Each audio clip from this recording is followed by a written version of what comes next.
Selamat datang di channel Miss Mistis. Peringatan, jangan menonton video ini sendirian. Anda bisa mensubscribe, like, dan share video ini agar bisa menontonnya kembali. Selamat menyaksikan.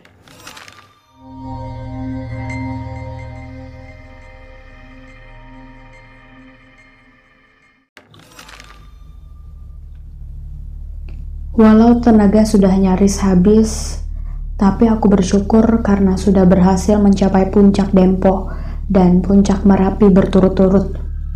Sekarang yang kami perlukan tinggal menuju pelataran, masuk tenda dan istirahat. Kami berenam, 5 laki-laki, Amran, Idan, Anes, Ale, aku dan 1 orang perempuan, Yuni. Kami semua masih sekolah. Hanya Bang Amran dan Bang Idan yang sudah lulus.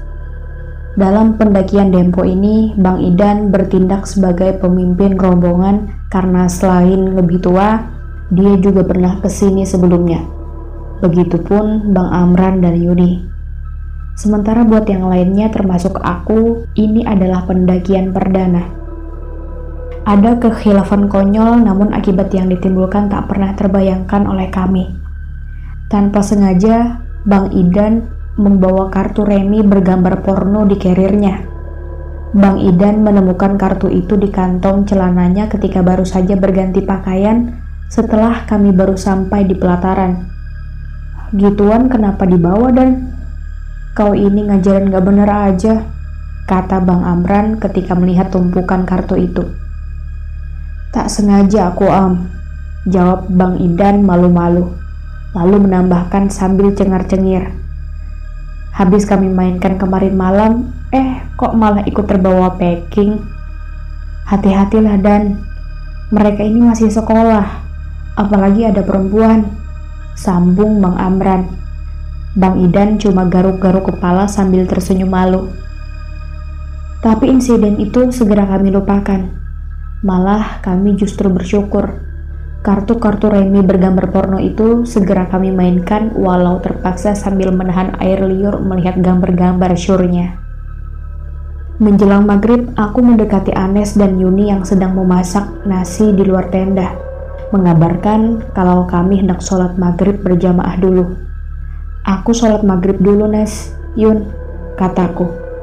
Anes menganggukkan kepalanya dan menjawab, iya Pin, aku di sini nemenin Yuni. Dia hates ternyata. Tadi enggak, balasku. Baru banget dapat. Kali ini Yuni yang menjawab tanpa menoleh ke arahku. Akhirnya kami berempat sholat maghrib berjamaah, sedang Yuni dan Anes berbeda keyakinan. Selesai sholat bersamaan nasi matang. Tapi baru saja kami bersiap untuk makan, tiba-tiba gerimis disertai angin kencang yang disusul oleh badai menerjang. Kami semua langsung buru-buru masuk tenda. Rasa lapar sudah tak terpikirkan lagi. Hujan besar dan angin kencang seakan berniat ingin merubuhkan tenda kami. Frame tenda terdengar bergemeretak menahan tekanan badai. Kain tenda yang lepas dari pasaknya berkibar-kibar menghasilkan suara yang menciutkan nyali. Aku melihat satu persatu wajah pucat pasti teman-temanku. Ini adalah pengalaman pertama kami dihantam badai dahsyat di atas gunung. Nyaliku turun hingga titik terendah, apalagi tidak ada orang lain di gunung ini selain kami. Yang paling kutakutkan adalah jika tenda kami diterbangkan badai, karena kurasakan semakin lama tiupan angin malah semakin kencang. Aku lalu berinisiatif keluar untuk mengecek dan mengencangkan pasak-pasak tenda. Bang Amran ikut keluar bersamaku. Masing-masing kami memegang sebuah senter karena gelap sudah mulai turun.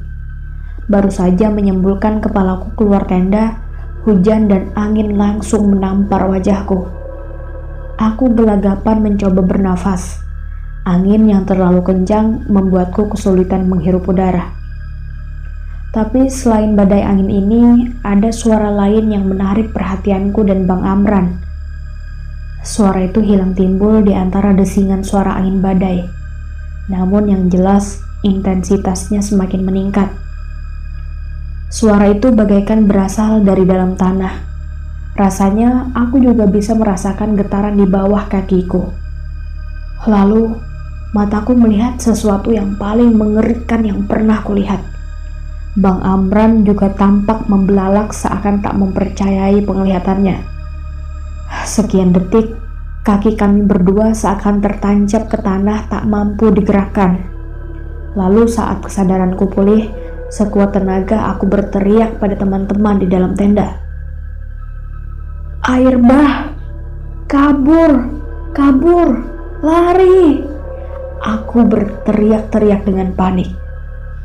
Mendengar teriakanku, teman-temanku langsung berhamburan keluar tenda dan dengan mata kepala sendiri melihat pemandangan paling mencekam yang pernah kami lihat. Dengan ngeri, kami melihat dari atas puncak Merapi, air bah turun bergulung-gulung ke arah kami. Tanpa berpikir lagi, kami langsung lari tunggang langgang ke arah yang lebih tinggi. Waktu seakan bergerak lambat bagi kami. Sementara di belakang suara air bah terdengar semakin mendekat dengan cepat. Yuni berlari sambil terjatuh-jatuh karena panik. Kami tiba di tempat yang aman tepat waktu. Dengan mata kepala sendiri, kami menyaksikan air bah menerjang tenda kami, mengoyaknya dan hilang terbawa aliran banjir. Kulihat Yuni terjatuh lalu menangis. Teman-teman yang lain juga terlihat syok. Aku memandangi kedua tanganku yang gemetar hebat. Kami hampir saja mati barusan. Aku tak menyangka air di kawah puncak Merapi bisa naik dan menimbulkan air bah. Terlambat sedikit saja, kami akan ikut terseret seperti nasib tenda kami. Untunglah tidak ada orang lain selain kami di pelataran. Malam semakin gelap. Badai sudah kehilangan kekuatannya. Tapi hujan rintik masih belum berhenti. Kami berkumpul berdesak-desakan, bingung harus berbuat apa. Tenda dan seluruh peralatan kami sudah hilang tak berbekas. Yang tersisa hanya senter yang aku dan Bang Amran pegang. Malam semakin pekat. Tak dapat lagi kami bedakan mana tanah dan mana langit. Puncak Merapi hanya terlihat sekilas ketika petir menyambar. Setelahnya, kembali hanya kegelapan. Bang Idan akhirnya mengambil keputusan untuk turun. Semakin lama kami diam di tempat tanpa tenda akan semakin berbahaya. Apalagi kami masih harus melewati puncak Dempo untuk turun. Belum lagi suhu dingin ditambah hujan rintik. Hipotermia bisa menerkam kami kapan saja. Kami berjalan pelan. Jalanan berbatu ke arah puncak Dempo menjadi licin akibat hujan. Kami harus berhati-hati. Bang Amran berjalan di depan sambil mengarahkan senternya memperhatikan jalur yang kian menanjak. Di belakangnya mengekor adalah aku, Yuni, Ale, dan Anes. Senter satu lagi kuserahkan pada Bang Idan yang berjalan paling belakang. Aku sedang konsentrasi pada nafasku ketika tiba-tiba petir menyambar pucuk pohon cantigi di belakang kami. Jantungku hampir copot karena kaget. Sebuah titik api terlihat di bekas sambaran petir tadi sebelum akhirnya hilang tersiram hujan. Kami semua saling berpandangan tanpa berkata apa-apa.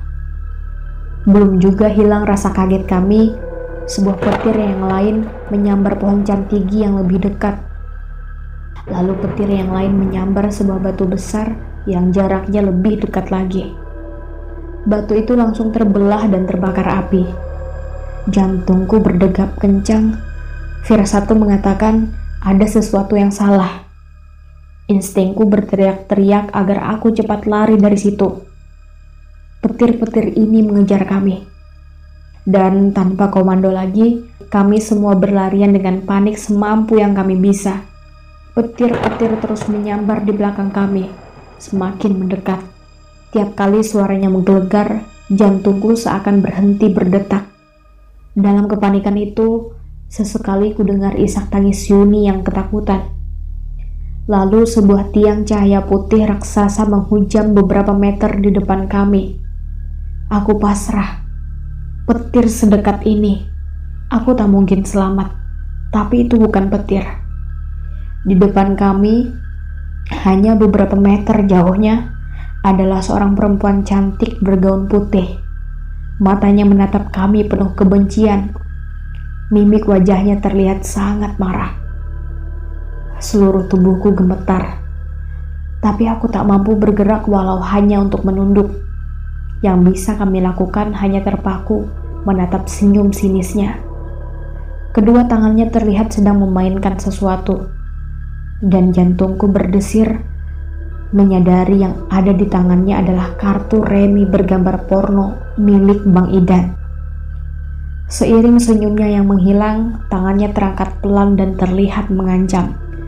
Jari telunjuknya menunjuk lurus ke arah Yuni. Lalu, sebuah suara terdengar lembut tapi mengerikan. "Kamu punya saya." Sebuah petir menyambar lagi. Seketika perempuan bergaun putih itu hilang tak berbekas, diiringi suara ceklikikan yang menggema di antara pohon-pohon cantigi puncak Dempo. Aku ketakutan setengah mati. Kakiku mendadak lemas dan mataku mulai panas. Yuni lebih parah. Kulihat tubuhnya gemetar tak terkendali. Bang Idan yang paling duluan menguasai diri segera menggamit tanganku dan Yuni dan meminta kami segera bergerak. "Ayo gerak, ini udah gak beres. Penghuni sini marah sama kita," kata Bang Idan. Setelah berlari, kami bergerak menuruni jalur setapak puncak Dempo. Tapi segera kami mulai melambat lagi. Walau hati ingin secepatnya meninggalkan tempat itu, tapi keadaan tidak mendukung. Keadaan malam yang gelap gulita ditambah jalur berbatu yang licin karena basah dan sumber cahaya yang hanya ada di depan dan belakang malah membuat kami lebih lambat dari sebelumnya. Tiap kali ku dengar gema suara cekikikan di balik kegelapan rimbunan pohon cantigi, kakiku secara refleks ingin segera kabur. Tapi berpisah dari rombongan bukan pilihan. Dari sudut mata bisa kulihat kelebatan-kelebatan sosok putih dan aku sungguh tak ingin memastikan sosok apa itu sebenarnya. Gerimis sudah berhenti dan bulan mengintip sedikit di balik awan. Tapi hembusan angin masih setajam silet. Aku sudah tak mampu membedakan apakah menggigil karena ketakutan atau kedinginan. Teman-teman yang lain keadaannya hampir sama denganku. Yuni, Ale, dan Anes. Kami masih mampu bergerak karena kami merasa dijaga oleh Bang Idan di depan dan Bang Amran di belakang. Berkali-kali mereka selalu mengingatkan untuk bergerak dan terus berdoa. Kudengar suara Anes di belakangku bertanya pada Bang Amran, "Bang, tadi itu siapa, Bang?" Walau suaranya pelan, tapi masih cukup terdengar olehku. Bang Amran tidak langsung menjawab. Ada jeda sebentar sebelum akhirnya dijawab dengan suara yang terdengar ragu. "Putri Dempo." Mistis akan kembali lagi di cerita selanjutnya. Jangan lupa untuk tinggalkan jejak dengan mensubscribe, like, dan share video ini. Terima kasih.